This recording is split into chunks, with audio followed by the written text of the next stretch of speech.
ମା' ସନ୍ତୋଷୀ ପୀଠରେ ପ୍ରତିବର୍ଷ ପରି ଏବର୍ଷ ମଧ୍ୟ ଯଜ୍ଞ ଆରମ୍ଭ। ପାରାଦୀପ 18ବାଙ୍କି ସନ୍ତୋଷୀ ମନ୍ଦିରରେ ପ୍ରତିବର୍ଷ ପରି ଏବର୍ଷ ମଧ୍ୟ ଯଜ୍ଞ ମହା ଆଡ଼ମ୍ବରରେ ପାଳନ ହୋଇଛି। ଦୀର୍ଘ 24 ବର୍ଷ ଧରି ନିରାଡ଼ମ୍ବର ଭାବରେ ଏହି ପୂଜା ଆରମ୍ଭ କରାଯାଇଥିବା ବେଳେ ଏହି ଯଜ୍ଞ ଦୀର୍ଘ 4 ଦିନ ଧରି ଚାଲିବ। ଏ ସମ୍ପର୍କରେ ଯଜ୍ଞର ମୁଖ୍ୟ ଜ୍ଞାନରଞ୍ଜନ ପ୍ରଧାନ ସୂଚନା ଦେଇଛନ୍ତି।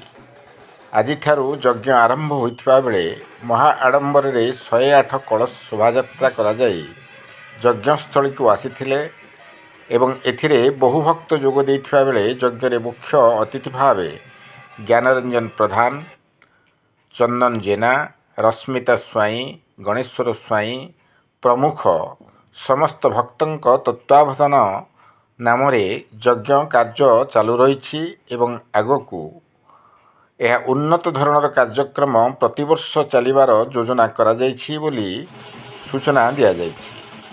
ପାରାଦୀପରୁ ପୁରୁଷୋତ୍ତମ ଶତପଥୀଙ୍କ ରିପୋର୍ଟ, କ୍ରାନ୍ତିଧାରା ପ୍ଲସ୍। ମୋ ନାଁ ଚନ୍ଦନ ଜେନା। ଆଉ ମାଙ୍କର ପୂଜା 24 ବର୍ଷ ହେଇଗଲାଣି। ଆଉ ମା ହେଉଛନ୍ତି ସ୍ୱୟଂ ତ୍ରିକାଳଦର୍ଶୀ। ମାଙ୍କ ଉପରେ ଲୋକଙ୍କର ବହୁତ ବିଶ୍ୱାସ ଅଛି, ବହୁତ ଦୂର ଦୂରରୁ ଲୋକ ବି ଆସୁଛନ୍ତି।